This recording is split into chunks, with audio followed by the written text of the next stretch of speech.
तर एबीपी माझानं दाखवलेल्या आणखी एका बातमीचा मोठा इम्पॅक्ट झालाय। नवी मुंबईतल्या 5 बिल्डरांनी लाटलेल्या 791 घरांच्या प्रकरणामध्ये चौकशी समिती नेमण्यात आली आहे।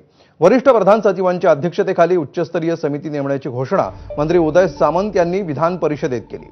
1000 कोटी रुपयांच्या पेक्षा जास्त किमतीच्या घोटाळ्यामध्ये सिडकोच्या आणि नगर विकास विभागाच्या अधिकाऱ्यांचा समावेश आहे असा दावा आमदारांनी केला होता। ती बातमी एबीपी माझानं लावून धरली होती।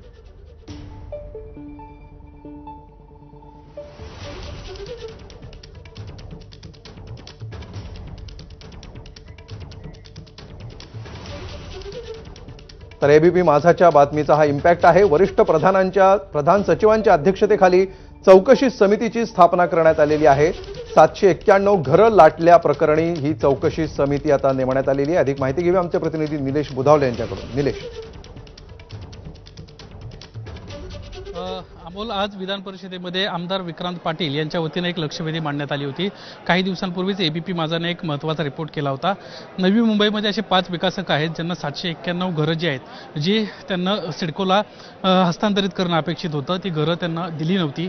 सरकारचा नियम आहे, ज्यावेळेस 4000 स्क्वेअर फुटांपेक्षा जास्त ज्यावेळेस जागा घेतली जाते त्यावेळी 20% जे त्यातली जागा आहे ती कुठेतरी सर्वसामान्यांच्या घरांसाठी दिली गेली पाहिजे, हा नियम आहे। असं असताना देखील या 5 विकासकांनी 791 घरं जी आहेत, जी सरकारला देणं अपेक्षित होतं, ती दिली नव्हती आणि त्यामुळेच हा संपूर्ण विषय जो आहे तो सभागृहामध्ये चांगलाच गाजल्याचं पाहायला मिळालं। साधारणपणे 1000 कोटींपेक्षा जास्त घोटाळा यामध्ये झाला होता असं त्यांचं म्हणणं होतं आणि त्यानंतर उदय सामंत यांना याची गांभीर्यानं दखल घेतली आणि तत्काळ प्रधान सचिवांच्या अध्यक्षतेखाली एका समितीची स्थापना केलेली आहे। उच्चस्तरीय समिती स्थापन केलेली आहे।